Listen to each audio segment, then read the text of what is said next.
I found the characters who would be involved in this story intriguing because it's such a huge decision to make a 120-year journey. When you arrive, everyone you know was going to be dead. So you have to start a brand new life on a brand new planet that you've never been to. So, of course, there's going to be interesting characters who are involved in a decision like that.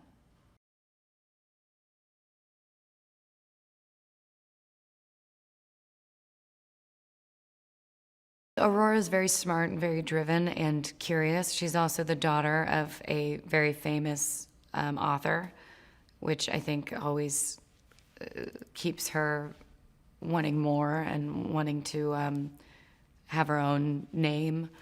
So I think all of these combined with an adventurous spirit sent her off.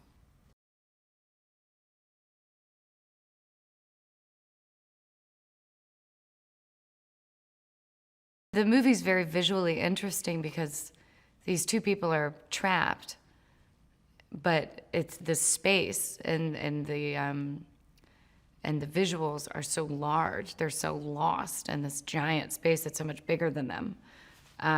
So I thought that that was interesting, the dynamics between how they feel and what their characters are going through emotionally versus this giant gaping space that they're stuck in.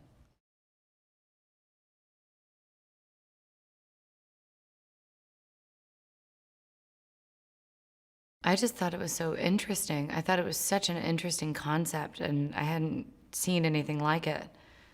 Um, I loved the world. I loved the two characters, and I loved just the sheer idea of the whole thing. I thought it was so creative and interesting because it does. You do leave. I close the script, and I hope people will walk out of the theater with a million different opinions, and that's what I really liked about the film is that nobody's telling you how to feel. It's all what would you do and what would you it's a conversation starter.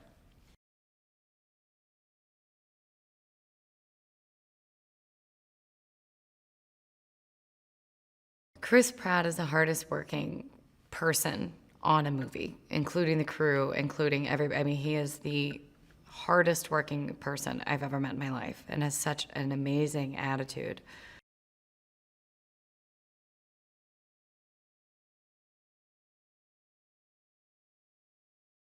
We all love the movie so much. We all love the script that once we all got on the same page, it was a beautiful experience because we all were so passionate about it.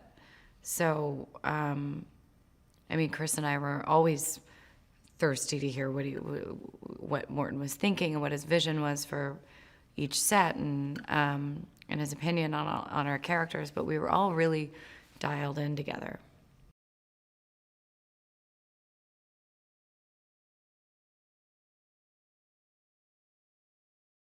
In the third act, it becomes really clear that there's something very wrong with the ship, and the gravity starts to go out. The robots are all failing, and Jim and I are at a race against the clock to figure out what is wrong with the ship and how we can fix it, not just to save our lives, but the lives of the 5,000 people who are on the ship.